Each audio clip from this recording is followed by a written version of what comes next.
Welcome. It's indisputable. I'm your host, Rashad Richey. Good to be with you. We have a lot on the agenda today. Breaking down news of the day. My dear friend and brother, Rickey Smiley, host of the Rickey Smiley Morning Show, actor, comedian, author, and extraordinary human being. Should be a fascinating breakdown. Top story of the day: Herschel damn Walker. The election is today. State of Georgia, US Senate runoff. Well, the bigots who are voting for Herschel Walker, they are literally wearing outfits, hats, shirts that say, "Run, Herschel, run." Here's some of it. Herschel represents the state I want to live in, the way I want to live my life, his values, and I really believe he will represent Georgians, not represent Joe Biden. Well, here's the thing. It's such a double standard, and that's what Democrats do. They're complaining about him forcing someone to get an abortion, but they're pro-choice. So it makes no sense. And that's what Democrats do. They like to spin things just to make it look evil or it is. I don't know if he did it or not. You know, the bottom line is he's the right choice. You see the hypocrisy here. According to those who are still supporting Herschel Walker, the Democrats are the ones who are wrong for calling out the hypocrisy of Herschel Walker as it relates to basically everything. Now remember, I've said this before. In order to keep themselves from having to challenge their own values, what they will do is move the moral compass so they never have to actually hold anyone accountable to any behavioral standard. This is a sad state of affairs for Republicans. You all have gone from the Black Republican Colin Powell at one time to Herschel Walker, all right? Okay, now I have a whole lot of lies to go through because Herschel did a whole lot of talking. Let me first start with this one because as you may know, Herschel Walker actually is not a resident of Georgia. He committed 2 crimes, one in Georgia, another one in Texas. Let me highlight the ways. Here it is. I was sitting in my home in Texas and I was seeing what was going on in this country. But during a campaign rally just hours ago, Walker claimed that he's always been a Georgia resident. I represent the great people of Georgia. I've lived here my whole life. Walker has been under fire over this already, fending off questions about his residency after CNN's K-File reported that Walker was getting a Texas tax break intended for a primary residence. Okay, let's go ahead and count the ways here. So Herschel Walker said in one context, he was sitting at his home in Texas when he got the call to run for the US Senate in Georgia. And then he tells another crowd, "I've lived in Georgia my entire life." That's called a pathological liar. Something that his campaign executive has already said. The man is a pathological liar. Now, here's another dynamic. You see, Herschel Walker should actually be under criminal investigation by both the state of Texas and the state of Georgia. Why is that? Because he claimed homestead exemption tax in the state of Texas 2 years in a row. Both of those years were after he announced he was running for the US Senate. Remember, what does homestead exemption mean? It means you're going to receive a tax break for the home you own. By law, you can only take this tax break at your primary residential location. Texas law prohibits this under their criminal code, which means if you took the exemption, that's where you live. The state of Georgia has a very similar law. In addition to that, once Herschel Walker decided to register in the state of Georgia, however, by maintaining his residency in Texas, he committed another crime in the state he's running for Senate in. Has anyone put him under criminal investigation? No. Has he had to even answer these questions in a thoughtful conversation or interview? No.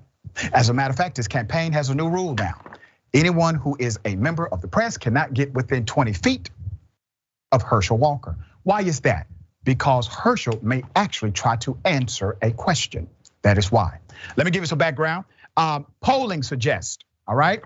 Polling suggests that Democratic Senator Raphael Warnock, dear friend of mine, heads into this runoff with a slight advantage over Herschel Walker, the Republican nominee.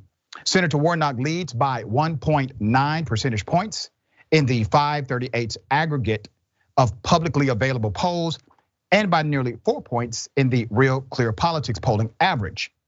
In several surveys, Senator Warnock's support has topped the crucial 50% mark, while no recent poll shows Herschel Walker has ever topped over 50%.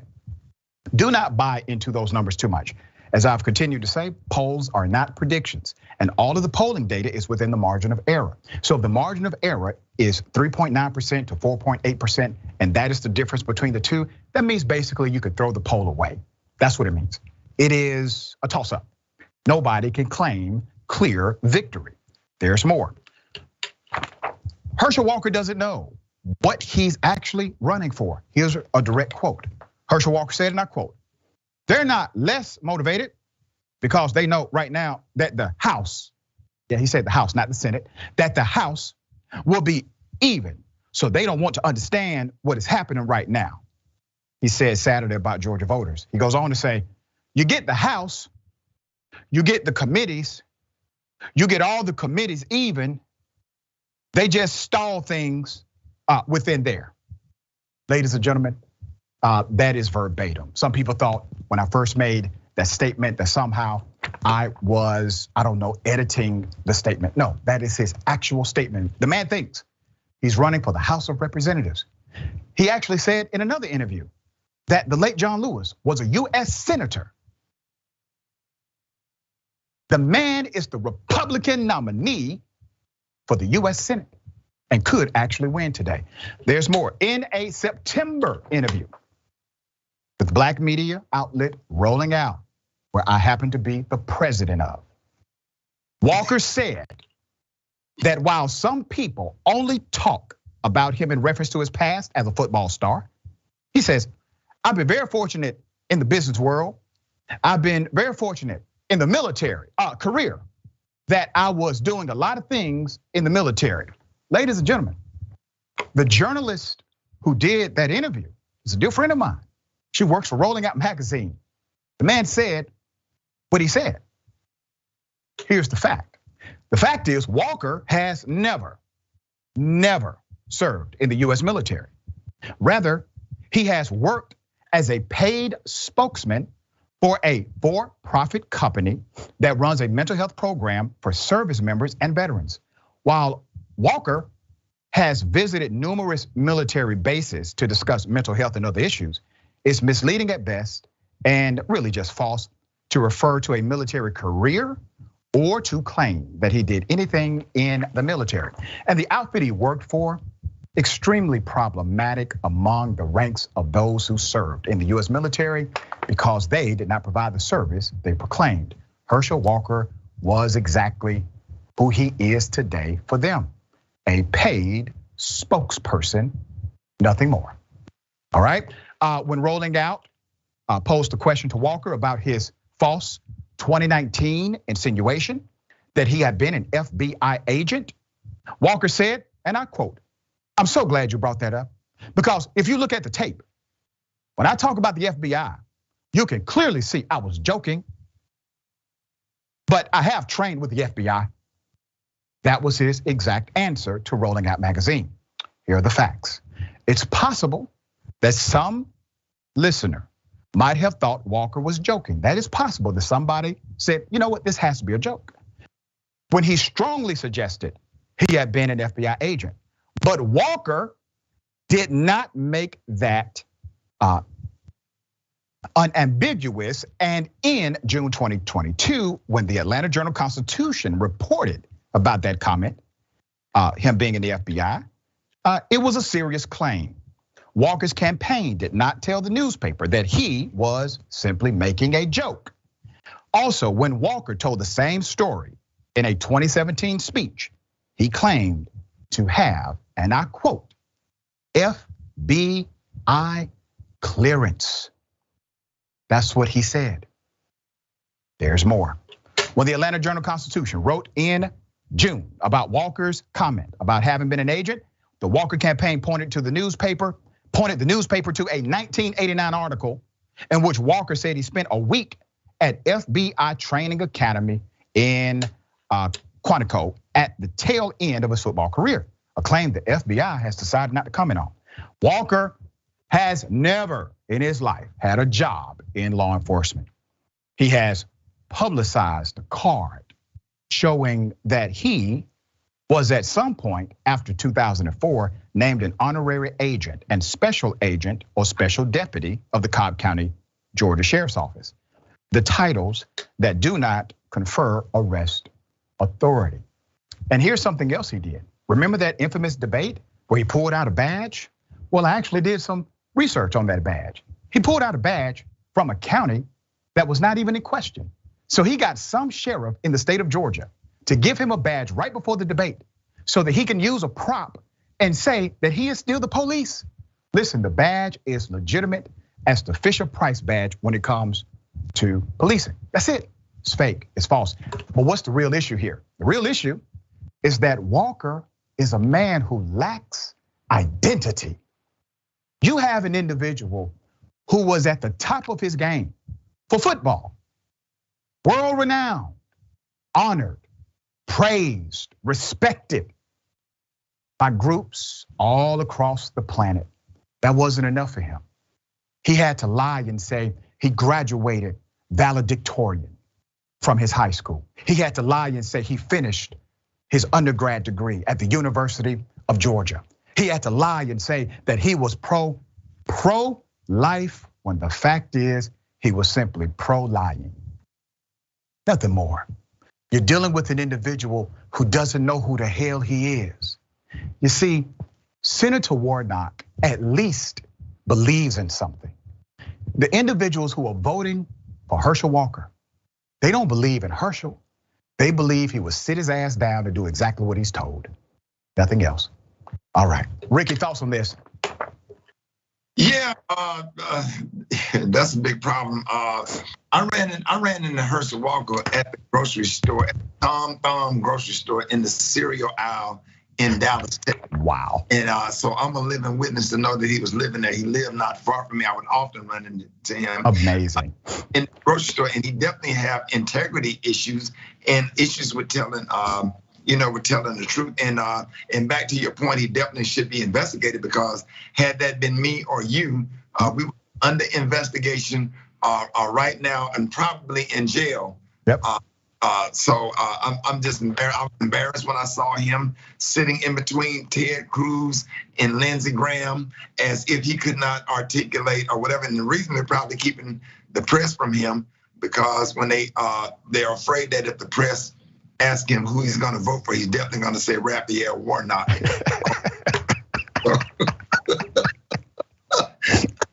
That would take the cake. But listen, man.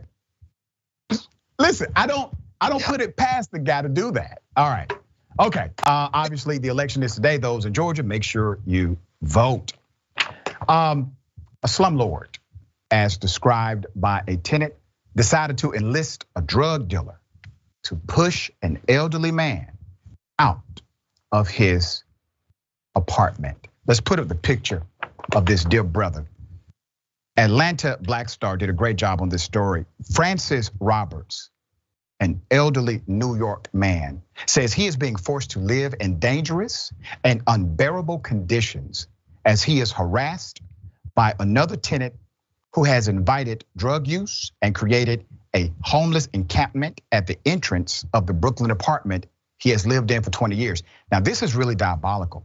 I'm going to give you some significant background to this to show how this has created significant issue in this community. Roberts, who's 77 years of age, believes that the other tenant in his Crown Heights brownstone is working with the building's landlord to drive him out of the basement apartment where he's only paying $450 a month. This is under the city's rent stabilized laws, all right? The median rent in the gentrifying Brooklyn neighborhood is now $3,000 a month. That's your median, that's your average, okay? He's paying $450. Since Aaron Ackerberry, 36, moved into the building in June. He has been playing loud music 24/7, according to Robert's neighbor, Maria Flores. Ackerberry and his drug-addicted associates have broken into Robert's apartment and stationed overflowing portable bathrooms, makeshift tents, trash, a smoking barbecue grill, and drug paraphernalia by his door, Roberts complains. Every time police or neighbors remove the items, Ackerberry and the squatters move them closer to his door, according to a lawsuit filed against Roberts' landlord and the city's Department of Housing of Preservation and Development. Now, you got to be very thoughtful about how you contextualize a story like this, because many, and I've seen this on social media, many are just simply taking sides. Let me provide a little more context and nuance. What the landlord is doing based on the accusation, the landlord is taking two variations of what we would consider to be societal dysfunctions predicated on adverse policies and playing them against each other. It is no crime. It should never be criminalized to be poor, to be homeless. Those are not personal failures. Those are policy failures. They're taking this desperation and imploding it on itself so that individuals like the elderly man we're talking about will move, okay? So that more profit can be made. There's more to this story.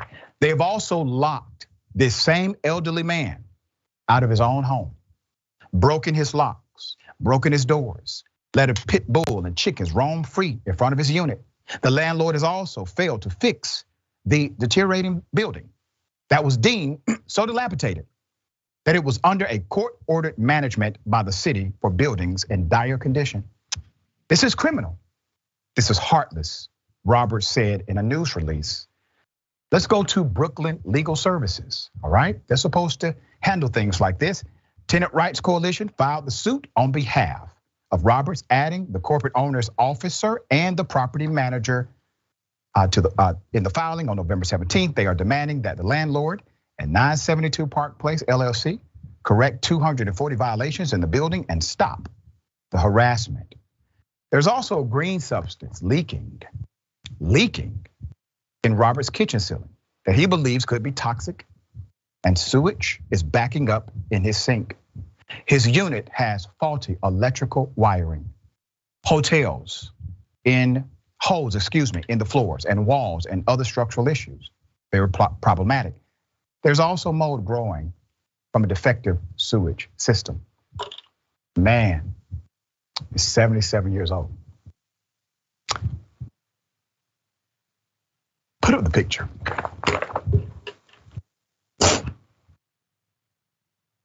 Ackerberry allegedly created this makeshift tent and portable bathrooms, plural, directly in front of the residence of the elderly 77-year-old Mr. Roberts.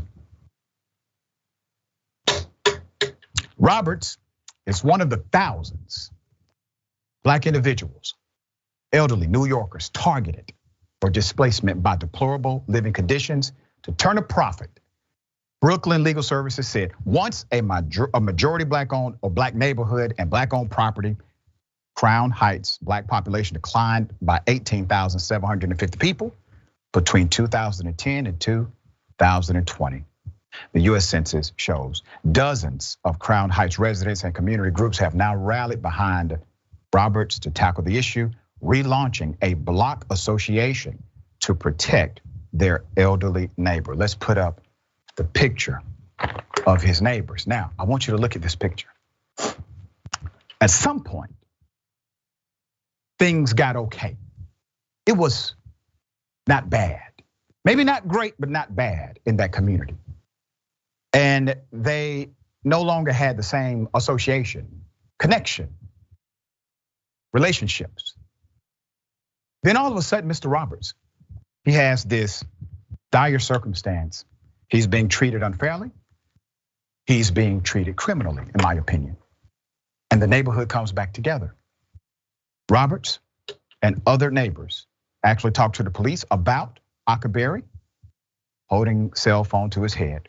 who has been allegedly harassing Mr. Roberts and selling drugs in their apartment building, according to the report. There was a block association here for decades that has been dormant for years because of displacement.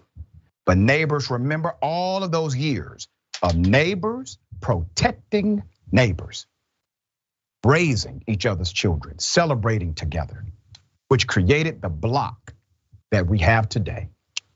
Ari Brostoff of the Crown Heights Tenant Union said, some want the landlord to face charges and a new owner to take over the building and fix it. All right, I want to say this because I'm sure somebody in the community will get the segment when we post it on social media later. Don't let this landlord play you against each other. There's a significant connection between the reality of adverse policy and the fact that this landlord knows exactly what carrot to dangle in order to create the chaos he's creating. Don't fall for it. You're stronger together. You're unified right now. Keep that. Because the tactics of this particular landlord, based on the allegation, is not only immoral, it's criminal. Mr. Roberts has lived too damn long to live like this. Thank you, everyone who has stepped up. We will continue to highlight this and bring you updates as it develops. Rick, your thoughts here? Yeah, we have to, thank you again for this opportunity. We have to definitely always remember to protect women and children and protect the elderly. I am a grandson of grandparents. I take this really, really personal.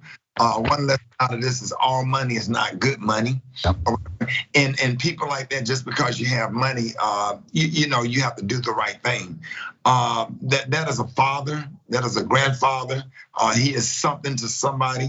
And just because, you know, people don't have what you have, that don't mean that you mistreat people and throw them away. And one thing we must always remember, if you grew up in a Baptist church like I did, or whatever, keep living. Because as you age and as you get older, you don't know who's gonna have to wipe you or who's gonna have to hand you a glass of water. You know where you've been, but you don't know where you're going. And if you keep living, you're gonna be elderly someday. And hopefully that God have his grace on you, that nobody would treat you like you're treating him. So we have to be mindful of stuff like that when you're dealing with women, children, the elderly, and the homeless. And so we just pray for him. And I just hope that everybody put their arms around the man and help him and get that landlord. If he broken any laws, he should be prosecuted and put in jail, and anybody involved in that as well. Very well said. Yeah. Very well said. We're gonna stay on top of this story. All right, let's put their pictures up. These individuals committed a heinous crime, all right? They said, we're gonna robocall a bunch of black folk. We're gonna tell these black people that they have possibly a warrant for their arrest without saying it directly. That if they vote, they may actually be forced to take a vaccine that they don't want to take. They have now been sentenced. You're looking at Jacob Wohl and Jack Berkman. They were sentenced to 2 years of electronic monitoring and 500 hours of community service. They have to register voters now after misinforming voters with lies about mail-in voting. All right, their community service is that they have to spend their time registering the same people they try to disenfranchise. Let me give you the background to this insanity. The duo robocalled about 85,000 voters across Michigan, New York, Pennsylvania, Illinois, and Ohio. This was in the summer of 2020. Falsely telling those voters that by voting through the mail, you would risk giving your private information to the man. Prosecutors said the pair were targeting neighborhoods known to have a high percentage of black voters. The robocaller, who claimed to be with the non-existent group called the 1599 Project, falsely said that voters' information would go into a database accessible to the police, debt collectors, and the Centers for Disease Control and Prevention, would use this information if they voted early, if they voted by mail. They would use the information to impose a vaccine mandate upon them. The caller cited no evidence to support these claims. Look at this. And this is why I say so often to individuals who push back on the voting dynamic, I understand why you don't like the people running. I get that part. But when you say that somehow voting is not effective, that voting doesn't matter, why do you think they work so hard to keep you from doing it? If it mattered not, they would not engage in tactics like this. There's more. Let me give you background to past antics. Together, this criminal duo, have failed to frame Robert Mueller, Pete Buttigieg, and Dr. Fauci of sexual assault allegations. They staged a phony FBI raid on Berkman's own house, successfully fooling the Washington Post into doing a story. They allegedly stole the phone of a White House liaison that Ho was dating to tweet out false allegations from her account and then said she'd accused him of kidnapping. What in the hell is wrong with these folks? After they were caught and convicted, here's what happened. Ohio's, the county common pleas court sentenced them to 2 years probation, 6 months of GPS monitoring. They got an ankle bracelet now, $2,500 each in fines and 500 hours of registering voters in Washington, D.C. for their role in the robocalls. The duo is facing felony charges in Michigan, plus lawsuits from various civil rights groups and the state attorney general in New York. The Federal Communications Commission is also considering fining the pair a record-breaking $5 million for making the robocalls to cell phones without consent. Have you heard of this story? Have you heard of this? Probably not. Do you think Republicans care? I mean, they're the ones who are passing all of these voter restriction laws, claiming it's all about protecting democracy. Have they talked about this story? No. Why? Because these individuals fit their ultimate goal, which is to disenfranchise voters of color.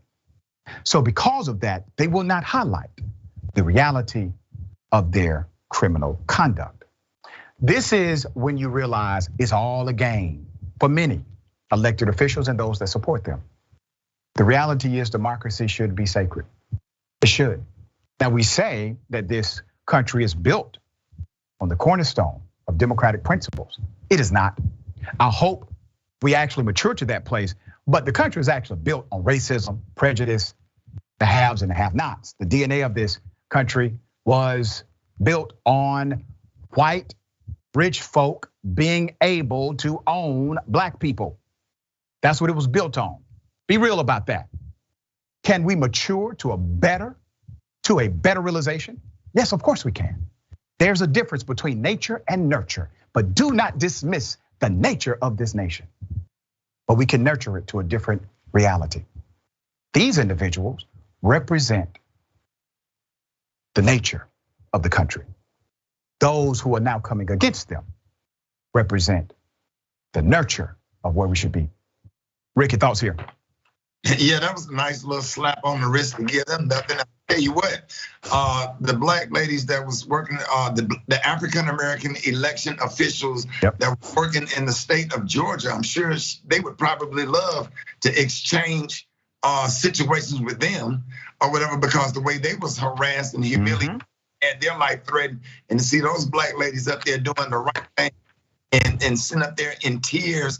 One had to leave her residence because she was getting death threats from people in Georgia, during the last election. It's just outright racism, and it's wrong. And that's why we have to be vigilant in protecting voting rights and protecting voting laws. And everybody needs to understand that people have given their lives and made the ultimate sacrifice just where we can have the rights to vote. And you got people just taking advantage of the system. They're not gonna go to jail, they're not gonna do any time or whatever. Only thing they're gonna do is when the right lose election, they keep moving the goalposts. Now they're trying to make it hard to vote. You got gerrymandering going on in every single state and just trying to set it up where we don't have no power and don't have a voice in Congress. So we just have to continue to tell the young people to continue to get out and vote or whatever, and understand that people have died just and made the ultimate sacrifice just where we can exercise these rights. So that's my point on that. That is such a grand slam statement you just made, Ricky. The sentiment is very simple. The reality is they are changing the rules as the game progresses. They're changing the rules because they realize they are out of ideas. They are out of solutions. They have absolutely no remedy for the right now challenges of America. So instead of the voter picking the politician, they now want the politicians to pick the voters. That is how they are going to try to control the game moving forward. You already know the plan. Now we have a response. We got more on the other side. It's indisputable. Stick and stay.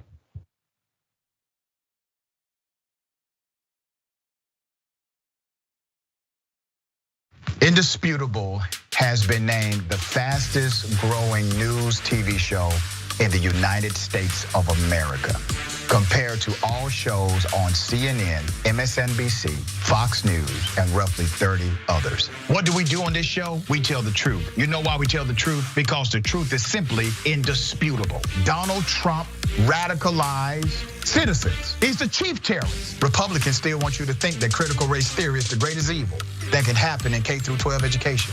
It's not even taught. I guarantee you this, David. If he would have taken a knee during the national anthem to bring awareness to the need for more money for cancer research in America, he would not have had that response. It was the fact that he took a knee for black folk and brown folk. You rather pick the voters because you're scared of the voters picking the politicians. It frightens you. But we coming. When you are in a privileged position, equality looks like oppression to you. The Karenicity runs deep in this one. We provide a mirror for reflection and a mirror for correction. So what if I have 35? Don't hit. Don't touch me. Don't touch me. So let's put up the graphic of this Karen in peak performance. Boom. They want anarchy so they can start creating their own rules. Can you share with me some examples? When they were running around during the terrorist attack on January 6th saying, hang Mike Pence. So those are the people I'm talking about. That's a problem, correct? You work for Mike Pence, stand up for the guy.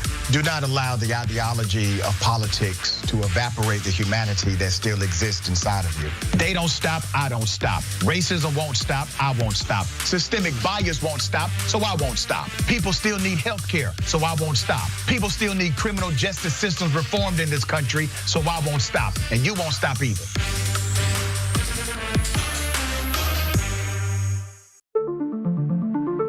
Universal health care, raising the minimum wage, doing something about climate change and gun violence and an unjust justice system that locks up black and brown folks. We're not going for the okie doke no more. I think Nina Turner is the leader of the progressive movement right now. It is absolutely a sin and a shame to be in the 21st century in America and having people who are elected to office not only try to separate us, but also use public policy to make it harder to vote. The questions that we get asked is how you gonna pay for it? I say, we gonna pay for it the same way we pay for the tax cuts. That's how we gonna pay for it. We gonna pay for it in the same way that we give military industrial complex contractors. That's how we gonna pay for it. If standing up for a universal health care or Medicare for all is wrong, Jink, I don't want to be right. If believing that working people deserve to have paid family and medical leave is wrong, I don't want to be right. If wanting everyday people of this nation to live a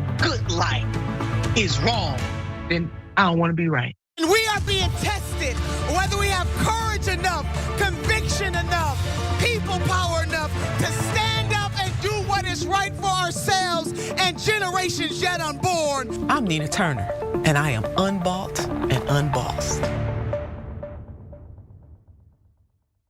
When I started, TYT had already been around for 5 years. It was very possible that it was just gonna crumble and fall apart. Long before I started working here, I listened to years of TYT. I came in as a a college kid at SC. I was trying to get into broadcast. I was in a family that thought we were liberal Republicans. I wish I could sit down with people and give them the opportunity to get to know me on a deeper level. We moved generations. Am I proud of that? Hell yeah, I am.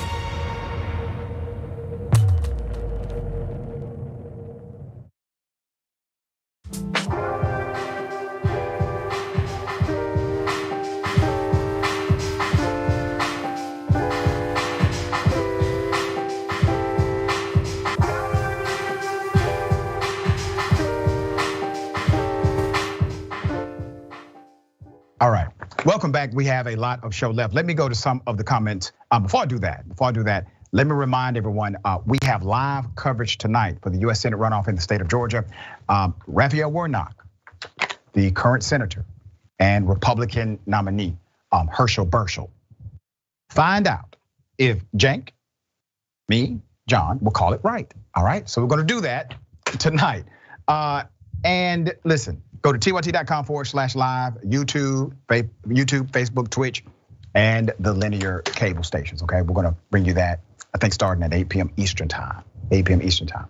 All right, got a lot of comments. I will get to as many as I can. I Am Sock says, if you vote for Herschel Walker, your credit score should immediately drop 500 points. Damn.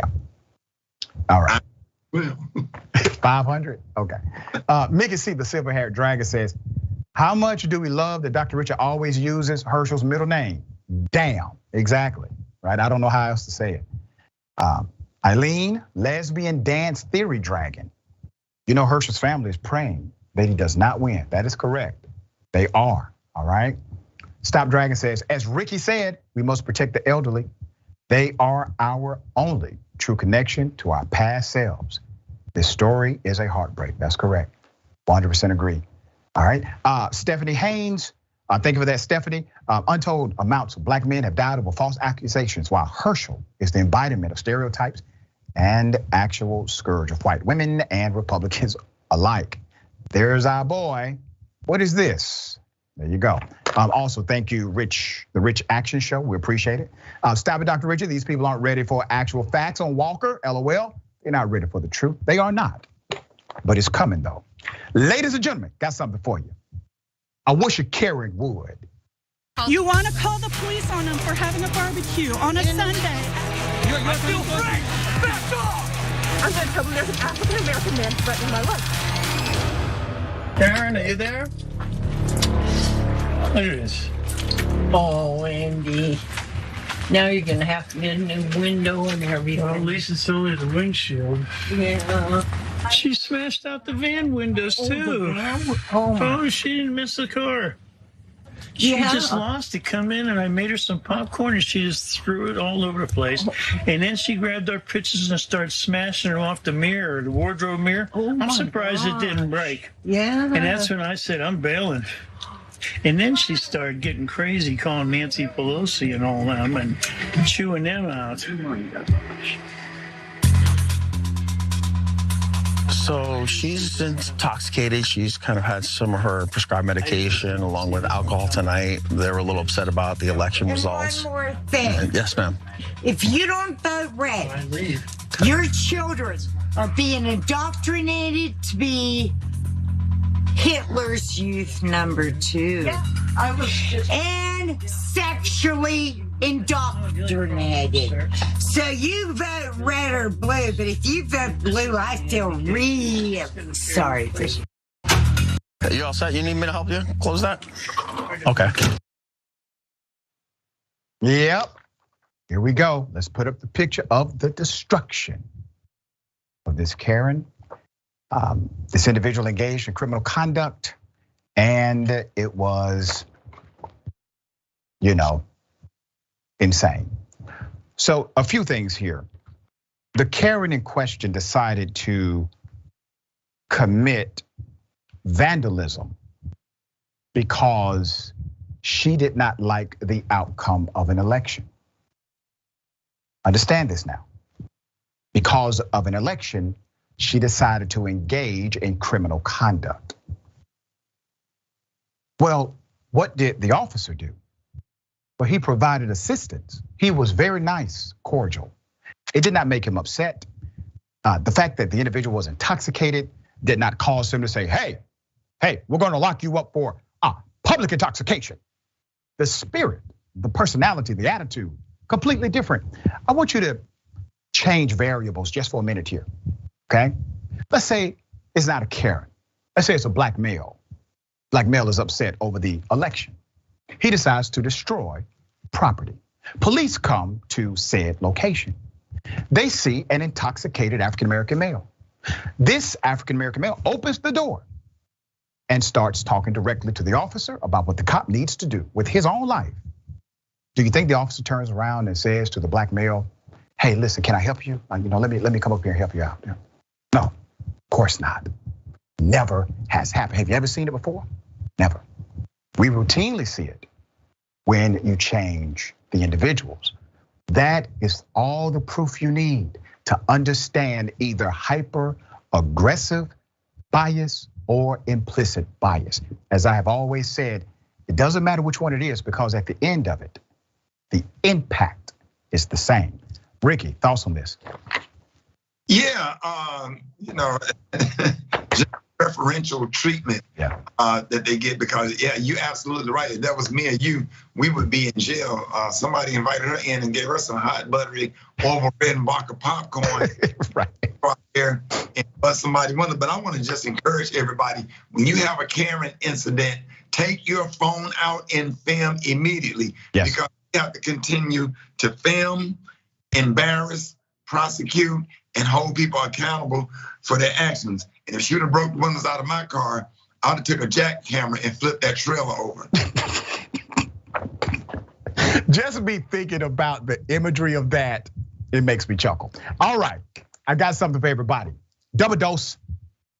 You want to call the police on them for having a barbecue on a Sunday? I feel free.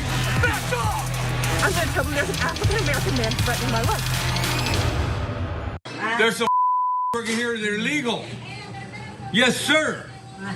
He's calling the sheriff right now. Call the immigration. Yes, please. There's 1, 2, 3 ladies that don't have papers. Yes, sir. I swear to God, I'm an American citizen. I went to Vietnam and I went to the guerra. Yes, sir.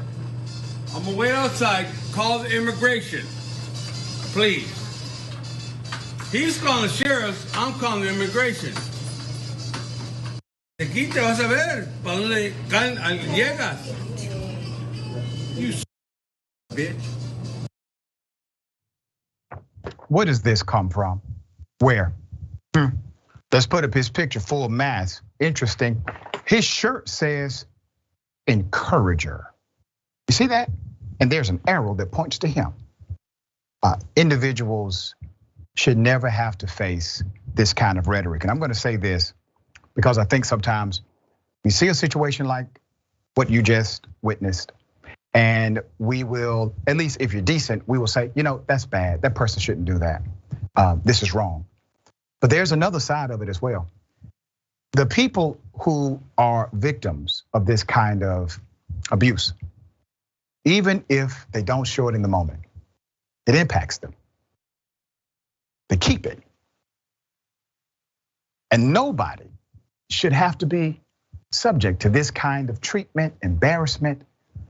But the genesis of it is rooted in hate, is rooted in evil, is rooted in supremacy. They think they're better than others. Why is it so difficult to simply be okay with the differences of another human being?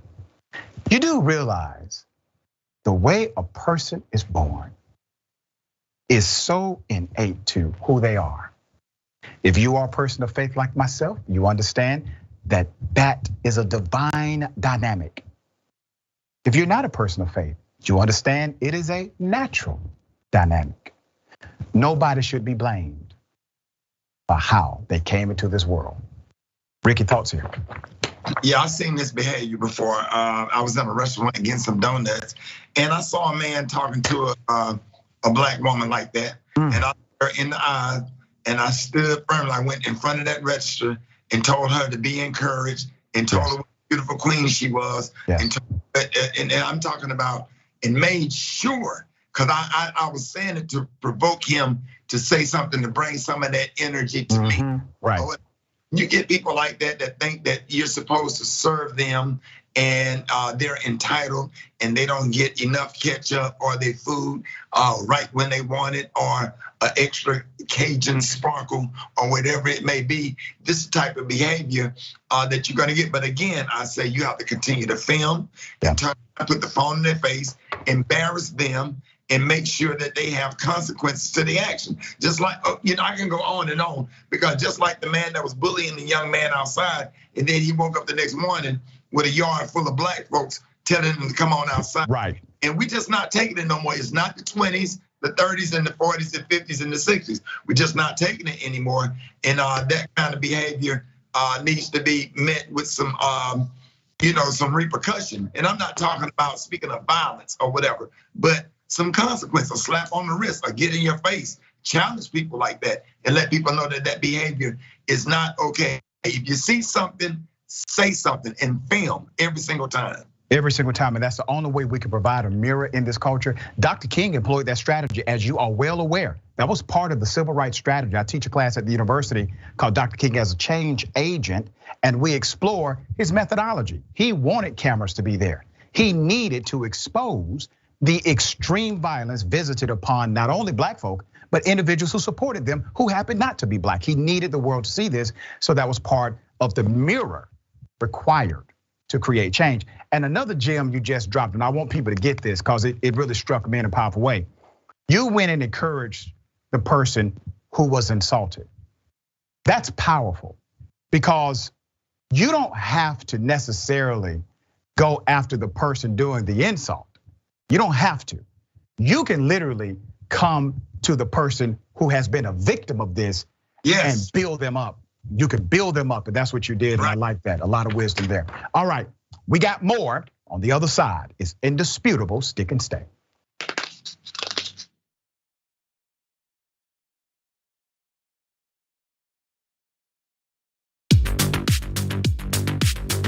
I'm wearing one of our pieces of merchandise. So the funny thing about the Dragon Squad, and that's what our viewers call themselves. That's the name of the group, but every individual chooses their own name. You might have Cincinnati Dragon. You might have Harry Potter Dragon. We have a Grandma Sunshine Dragon is one of those that I remember. These are people that like to have an element of themselves, their lives, what's significant to them, reflected as a part of the community. But the concept of the Dragon Squad is just something I threw away as a joke. I was mocking the Proud Boys, these like right-wing groups that come up with a name for themselves that they think is cool, but it's actually really lame. And I thought, off the top of my head, I can come up with something that's still kind of lame, but much cooler. And so I threw out Dragon Squad, and I just moved on with my life. But everybody liked it, and so they kept it going, and so we've embraced it. And I think again, this was during the period of the pandemic. I think it was sort of nice to have a renewed sense of community, a feeling that you're a part of something when everything seems so chaotic. And as a result of that, we've got independent artists online streaming, making beautiful digital art of dragons. We've got, we've released a number of pieces of merchandise that people love sending us photos of them. And then, by the way, for me personally, people send me, like you can probably see in the background, like a knitted dragon someone sent me. There's a dragon book they sent me, dragon board games they send me. People have done like custom ironworks, making dragon bottle openers. Like the fans are super invested in diamond art and things like that. And so it's great that they send this stuff. Sometime we're gonna have to set up a wall of all of it. But yeah, it's definitely brought the community a lot closer together. The fact that we were no longer in this big studio, I felt a lot more personally attached to people. It felt very immediate. And I know that I personally needed the connection. Did you know that more than 20% of the world's oxygen comes from the Amazon? Why? Because of trees. I know what you're thinking. Of course! So what do we want to do? We want to plant more trees so we can save the climate. It's quite literal. So that's what leads to our new partner, Plant Your Change. Love it. It's so easy. What they do is you take the credit or debit cards you already have and you plug it into the system. And if you so choose, you get to round up every purchase to the nearest dollar, and they plant a tree for you, okay? Now you could also choose if you wanna do it on only certain kinds of purchases or only so often, right? And there's nothing wrong with that, but literally every cent makes a difference here. It's plant your change, and if you wanna know more information, just go to tyt.com/trees. Let's go save the planet together.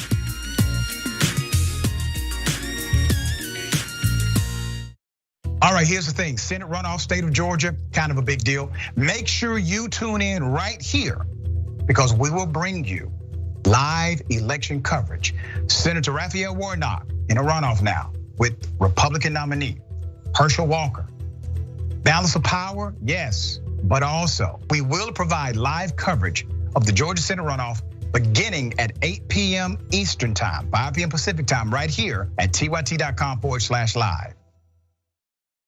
Today, a terrible day for the internet, a terrible day for America. The internet as we know it is not going to exist anymore. A real dark day for information and yet another way that they're bleeding out the democracy. We're now going to have these gatekeepers of information deciding what we can and can't see, and that's what scares me the most. Whether you're conservative or progressive or anywhere in the middle, this is the one thing we should all agree to. Protect the internet because the establishment is coming for it.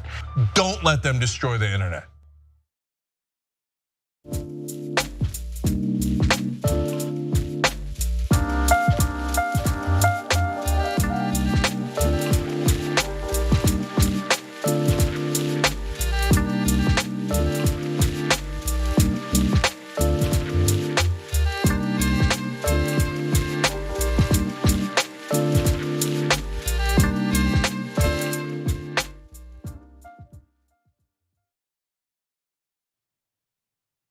Welcome back. Very sad story. We covered it when it first happened. Now, a grand jury has agreed with us that cops actually committed homicide. Let me remind you of the situation as it unfolded. Here it is.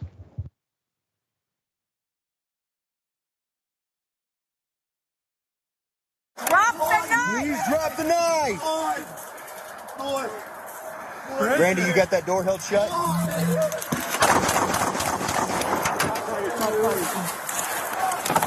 He went for you, Williams, right? He's slitting his throat. God damn it, no! No! Go get my medical bag out of the kit! Drop it! Drop it, Christian! Oh my God. What do we do? Get that knife, he dropped it! Over the door, get the knife out! Unlock the door, unlock the door! Where's my baton?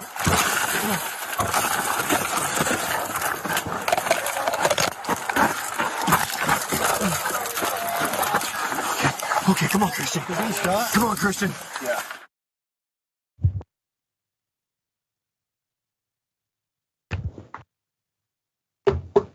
Put up his picture.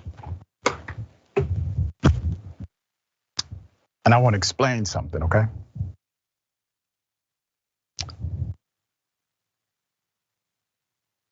I get emotional because I decided not to train myself to be desensitized to these stories. When I started my broadcast career, that was a requirement, and I refused to do so.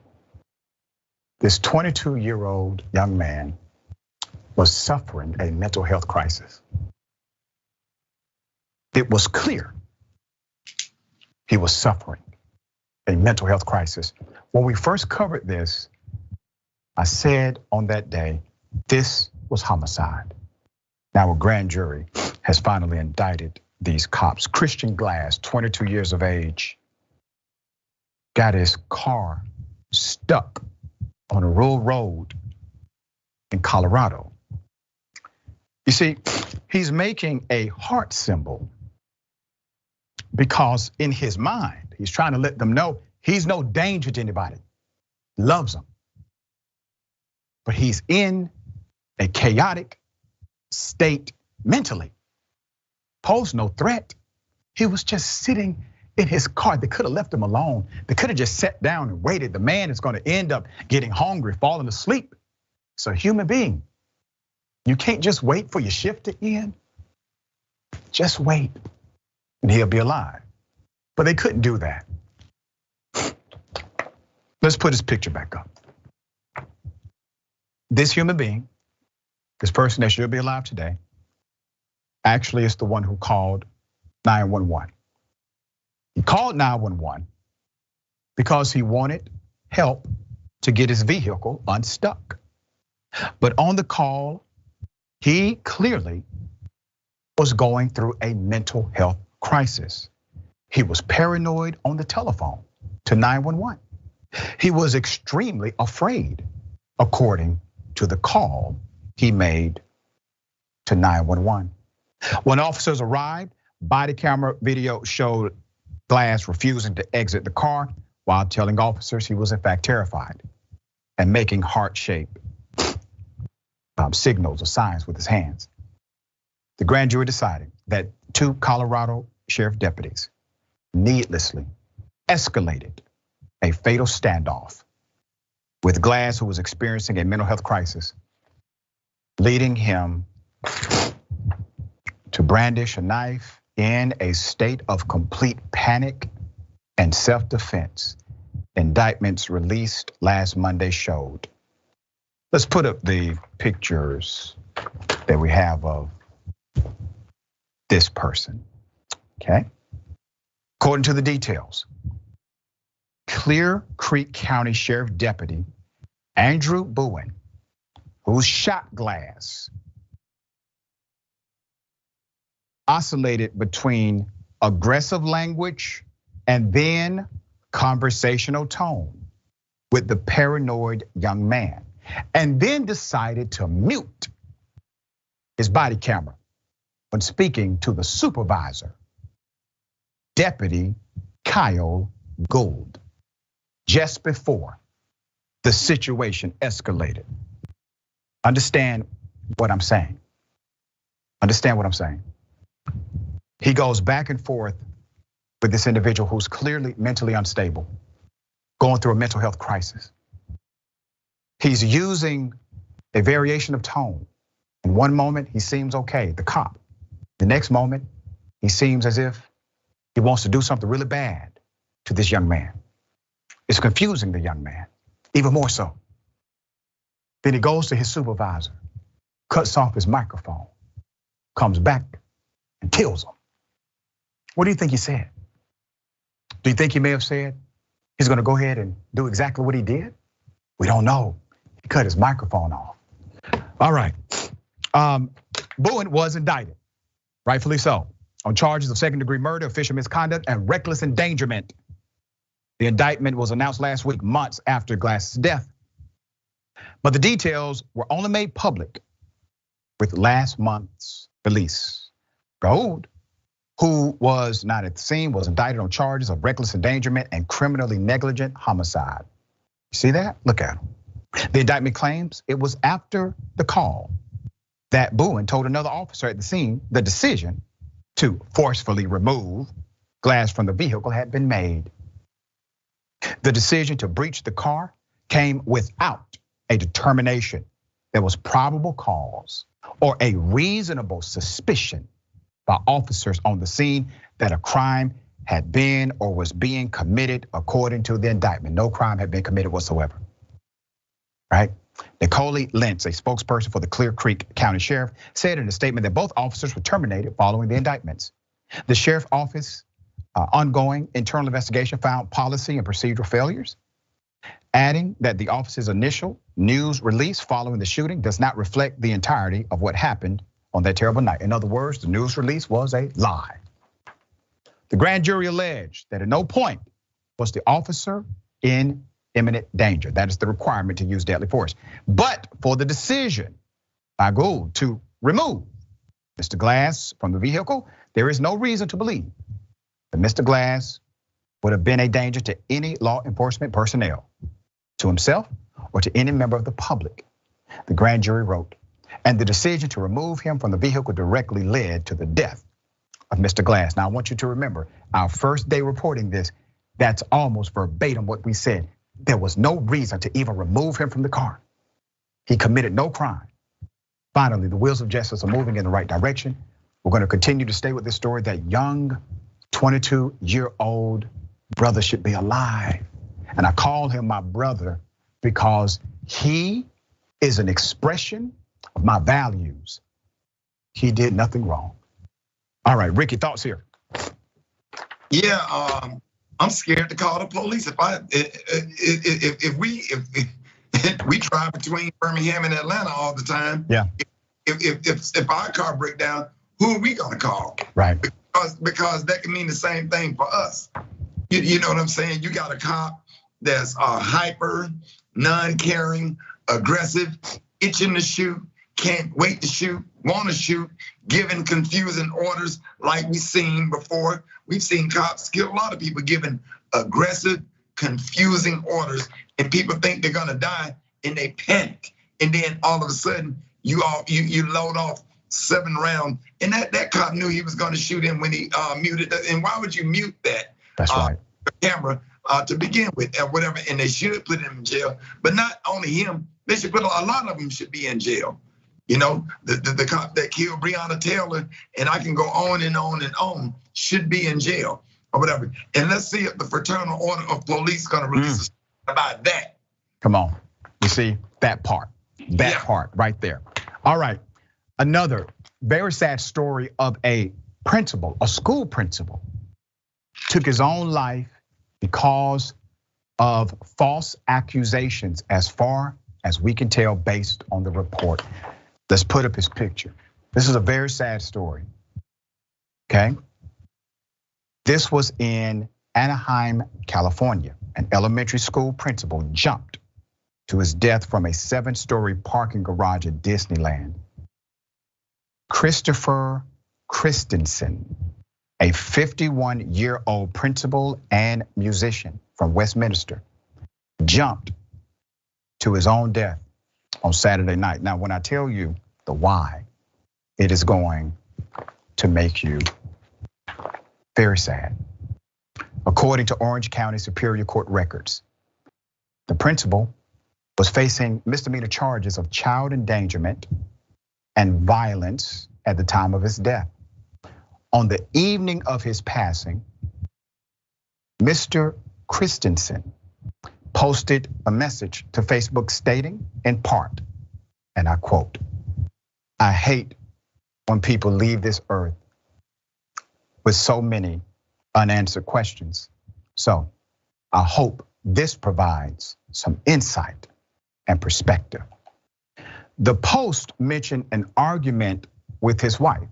I'm gonna read the exact quote connected to that part of his proclamation. "Unfortunately, 2 weeks ago, she and I got into a heated argument at home in front of the girls. Tempers were flared and strong words were exchanged between us. However, never in this exchange did I hit, slap, or hurt Marlena in any manner, nor did I ever touch the girls. I never have and never will. I love the girls like my own. They know that, as does everyone who truly knows me. Unfortunately, Marlena's anger got the best of her that night, and she called the police, which landed me in jail that night. Yes, me, a man who has never hit or harmed anyone in his life." Then he talked about the flawed legal system. He wrote that the recent November evening completely unraveled his and his wife's lives. He said he had been placed on administrative leave and was on the brink of losing his job at Newland Elementary. And his case made its way through the legal system, which he described as extremely flawed, especially against men and fathers. He said his wife had no intention of the night escalating the way it did. Regrets making the call to the police. She was also trying to, and this is a quote, "clear my name with little success." So here I am, writing my final Facebook post to all of you. I need you all to know that a gentle, kind, loving, and sincerely good man has been destroyed by one unfortunate night. It really is unfortunate. This is not me. This is not something I ever thought would happen to me. Near the end of the post, he professes his love for being an educator and a musician, that he was going to reach out to those closest to him to tell them how much he loved them. His post ended with these last words: "Take care, everyone. Please, please be kind to one another. Treat each other with kindness and grace. There is too much anger in the world, and people need to start treating each other better. What I've shared with you above is a prime example of how anger can really have a long-lasting and extremely damaging effect on a person's life." Let's put up a picture of him having fun, okay? Mr. Christensen,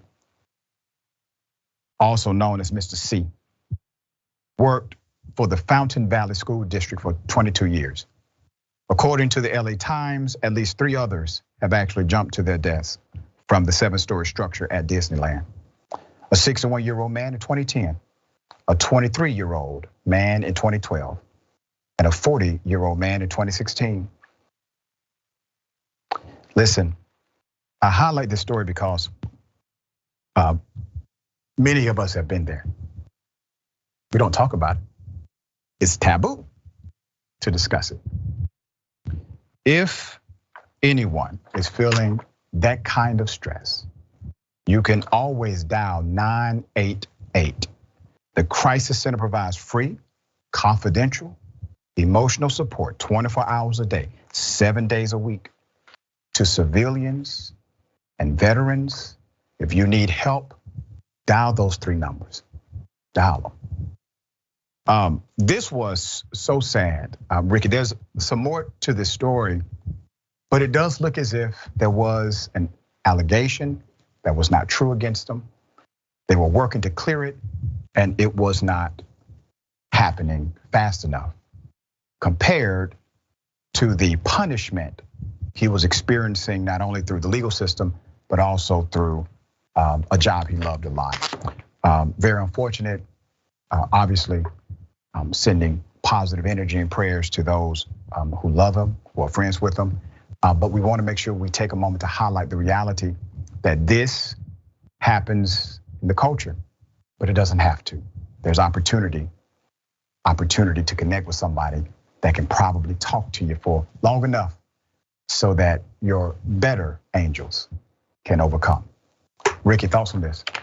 Yeah, so often, 911 is for people that really need the help, and then you have a lot of people that abuse the system, just using 911 because they're angry when they wasn't attacked or anything like that.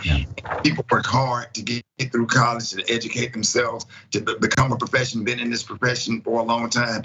And everybody can't handle walking into the school or walking into a situation being judged by everyone when you work so hard to be the best that you can.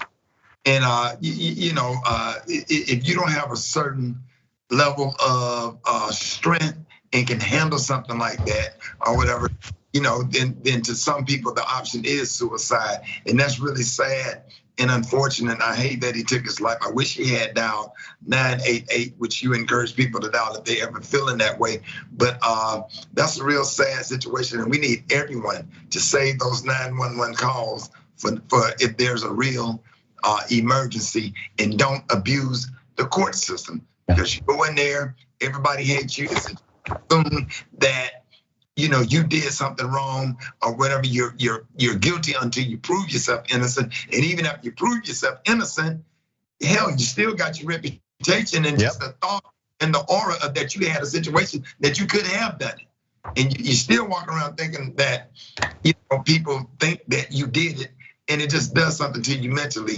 and I just couldn't imagine how he felt. Yeah. All right, we got more on the other side. It's indisputable. Stick and stay.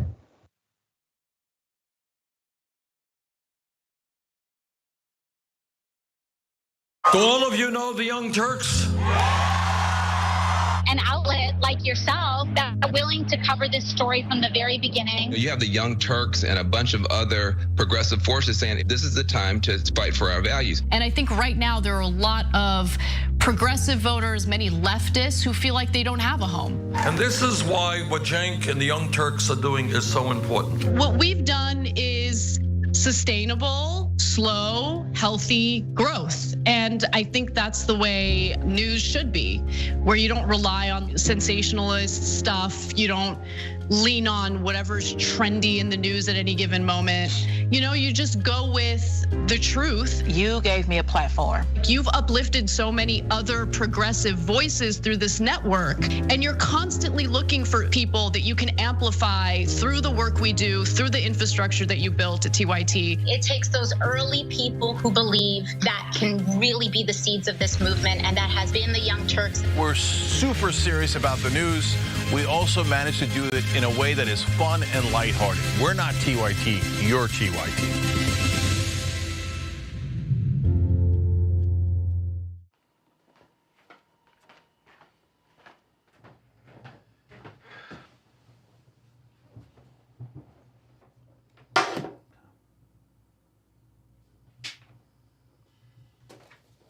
Welcome to the Damage Report. I'm John Idarola. This is gonna be a big one. Meanwhile, in the Arctic, you know where this is going. You watch the Damage Report, the Arctic's on fire. Obviously, why would we be talking about the Arctic except to tell you that it's melting once again? The Republicans aren't that interested in it. I wonder why. Lift out of poverty up to 3.7 million people, including an estimated 1.3 million children.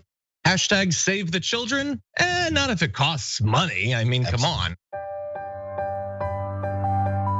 Welcome to Indisputable. I'm your host, Dr. Rashad Richard. We got a lot happening today. But what do we do on this show? We tell the truth. You know why we tell the truth? Because the truth is simply indisputable. Rashad, great to be here. Congratulations on the new show. And I gotta let everybody know that Rashad and I go way back. Here's the pattern that we see in all of these Karen stories. They think they own stuff they do not own. Now, where does that come from? I don't know, maybe slavery. Maybe they think they should still own black people. This is what happens when Karens weaponize the police. When you're used to privilege, equality seems like oppression. It hits you in a certain way when someone is holding you against your will, treating you like you're a criminal and you're an innocent person. This is something that black people face no matter where they are. A stronger black economy lends itself to a stronger, greater economy. Don't think it's exclusive of you, it's inclusive of you. What's your beef with critical race theory? It adds more fuel to the fire of the racist tendencies that we already have. We have a generation of problem solvers that can remedy the problem if they are properly taught what the problem is. You know who created redlining in this country? It was the white liberal. I don't give a damn who created it. If it's a racist policy, Shelley, here's what I don't know. I don't know. See, there you go filibustering, brother. You're scared of this truth, but you're gonna get it though.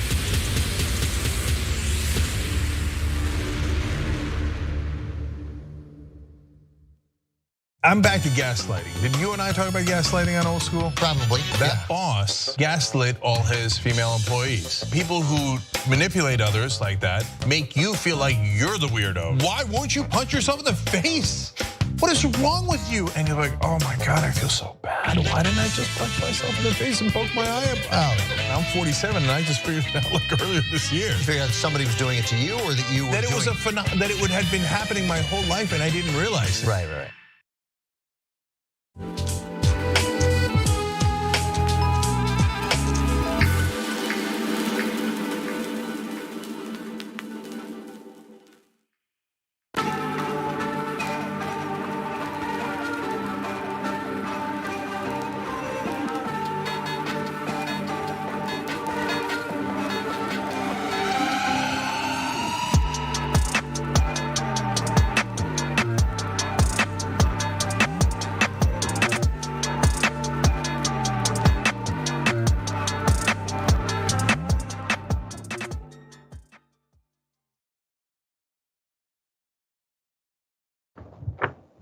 All right, I really appreciate everyone for remaining with the show.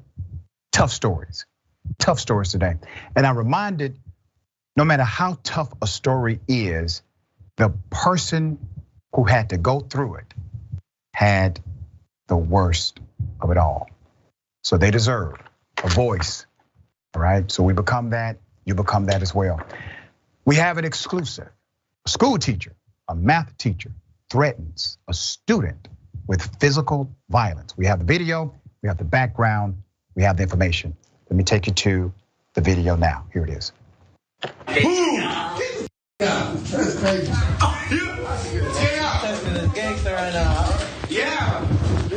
show that gangster mode. Oh, God. This bitch can beat your ass up.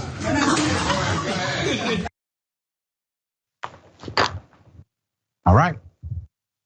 The teacher said, this B word will beat your up.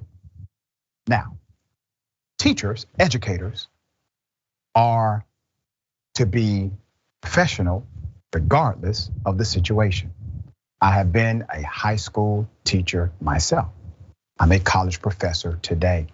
Professionalism is not for individuals who are always professional with you. It's for people who may not be. That's the reason professionalism is required, right? These are children. You do not talk to them this way. You do not threaten them in this manner. All right, Leesburg High School, let's put it up.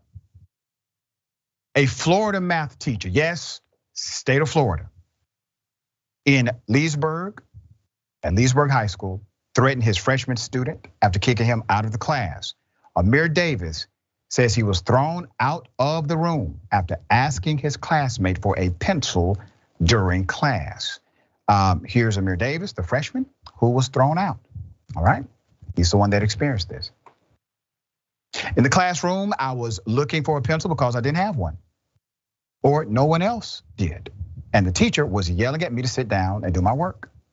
And I'm trying to tell him that I don't have a pencil at all. He started cussing me out and told me to get out. And then whenever I was walking through the door, he told me, I'll beat your ass. Here is Leesburg High School principal Michael Randolph, right? When Amir's parents visited the principal to discuss the altercation, the principal called the school resource officer. Officer Edwards cited the child's mother, Cherokee Reyes, with wiretapping. Listen to me now. Cited the child's mother with wiretapping and with tampering with evidence when she refused to give up her cell phone. You're looking at it. That's it. That's what the officer did. There's more. Under Florida statute, Cherokee Reyes was cited 93403, interception and disclosure of oral communications prohibited. However, Reyes says she never disclosed the recording to anyone, including indisputable. She says she put her phone in front of the principal on his desk to record and said she was recording. The parents also stressed the meeting was not private. The door to the office was opened and several people came in and out of the room during their conversation. The 15-year-old Amir Davis also says he was later approached by a vice principal who lied to him, saying his parents had granted the man permission to see Amir's phone. Davis's parents say they had explicitly denied the vice principal's request. They wanted to talk about grades and this and that, but not the teacher. It's pretty serious. I just wanted the teacher to have consequences for his actions. I was just very upset. I felt like nothing was getting done in the meeting. The school did not announce any reprimand for the teacher. Donovan Henry is the name. In 2018, Henry was suspended for a separate violation, all right? So listen, here's what happens. When you all play these games, I have a research team that has an equal game for you. So let's go to the background of the educator since you decided not to do anything. State education investigators found what? This same school teacher, Mr. Donovan Henry, did not follow the rules while administering the SAT for nearly 30 high school students. And as a result, those student scores were found to be completely 100% invalid. Invalid. You know how tough it is to study for the SATs? All right, Henry, a math teacher at the school, was put on 1-year suspension by the Education Practices Commission of the state of Florida and fined $750. A representative of the school has not reached back out for comment as of this moment. Let me make it very clear, okay? These are not grown people, these are children. If you do not like how something is going down in your classroom, you lead by example. You do not act as if you're going to take a child outside and beat them up.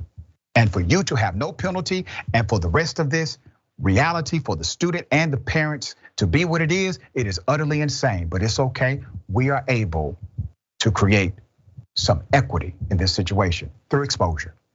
Ricky, thoughts here? Hey, I just want to, harassing that student like that was just wrong. It was disrespectful. And, it could have gotten worse, especially with a resource officer in the school in the state of Florida, where they are very impatient with children of color and quick to draw a gun or pull out handcuffs, slam them to the ground or whatever. It could have went all the way left. And then they try to play these games and play politics. But the best thing, I want to tell all parents, tell your kids for their safety, because we're dealing with craziness in the schools and in the police departments.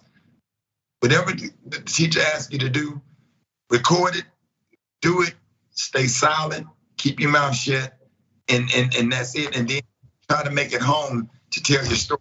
Because the situation escalates in that classroom with that resource officer, and there's nobody there to protect you, and anything could have happened. It could have been way worse. Yeah, we got more on the other side. Indisputable stick and stay.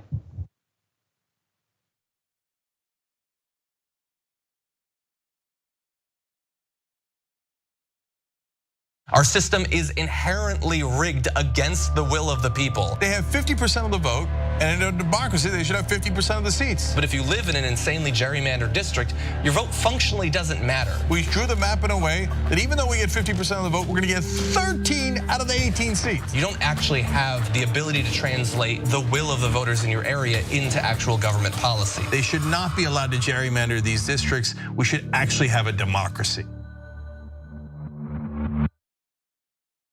Been honest with him, I was upset with you and I shouldn't have done it, but instead I was like, I'm just trying to protect my engagement ring.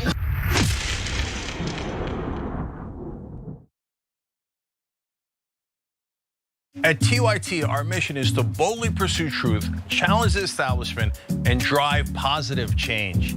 At a time when corporate capture of our media, our government, and our politics is nearly absolute, everyday working people need a champion to fight for them and to push back against the powerful interests that threaten our democracy itself. At TYT, we're proudly progressive and call out corruption and duplicity wherever we see it, from Republicans, Democrats, or anyone else. And unlike mainstream news media outlets, we're not beholden to corporate advertisers, to defense contractors, to Wall Street, or to Big Pharma. We only have to answer to our audience, and for nearly 2 decades, we've accomplished that by delivering honest, timely, and insightful perspectives on the day's news without fear or favor or concern for whose toes we might step on or which powerful elites we might offend. And while we're super serious about the news, we also manage to do it in a way that is fun and lighthearted. We can do this together and serve our audience, and yes, have fun doing it.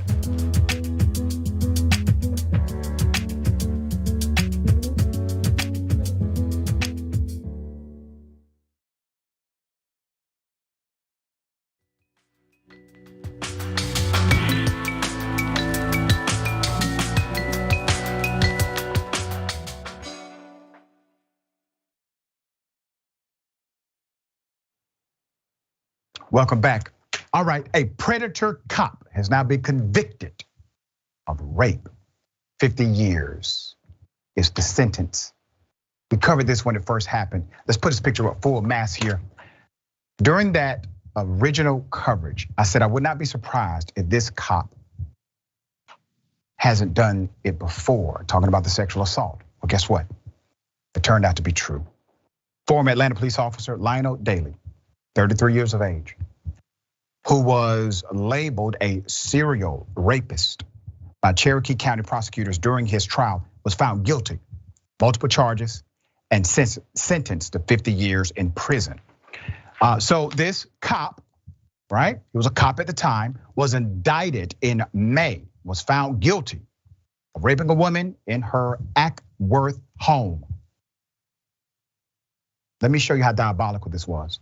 This cop used his position as a police officer to to intimidate the victim, coerce her into letting the assault go unreported, according to the DA, Shannon Wallace. Let's put up a picture of the DA. This DA was serious about prosecuting the cop from day one. From day one, they were serious about doing this. According to Wallace, the victim ran a massage business out of her home, and the cop contacted her about being a new client. During the January 31st appointment, the cop showed the victim his badge about halfway through the massage and said he was conducting an investigation and then engaged in the sexual assault. There was no investigation. Because he was an officer, the victim feared repercussions if she reported the incident. Wallace said, a friend eventually convinced her, call 911. A few days later, then the investigation was open. Investigators found that this cop sexually assaulted at least 3 other victims outside of Cherokee. Though the cop was not charged in those cases, every single one of those victims testified in open trial. Police previously told the Atlanta Journal-Constitution that the officer Daly was not working on official business at the time of the assault. He turned himself in. This was in February, all right? After the victim reported the assault, he was immediately fired. He was convicted by a Cherokee jury on 1 count of each violation and violation of oath of office. Court documents show. On Wednesday, he was handed the 50-year sentence following life on probation. Insane, evil, horrible. But he's off the streets. Why? Because one person said, we're gonna call 911. He likely saved a whole lot of other victims in his future. All right, Ricky, thoughts here. Hey, it's important to do background checks before we hire these people to become police officers. And I just really hate that, and I'm glad that it got 50 years. Justice well served. There it is. My dear brother, always a pleasure having you on the program. Tell people how they can follow you, check out all of your amazing work across the planet. Thank you. All right, how can people check you out, Ricky? Where can they go? And you can follow me at Rickey Smiley Official, and I appreciate it. Thank you so much. All right, remember, take care of yourself, take care of each other, take care of the planet. Remember, the truth is always indisputable.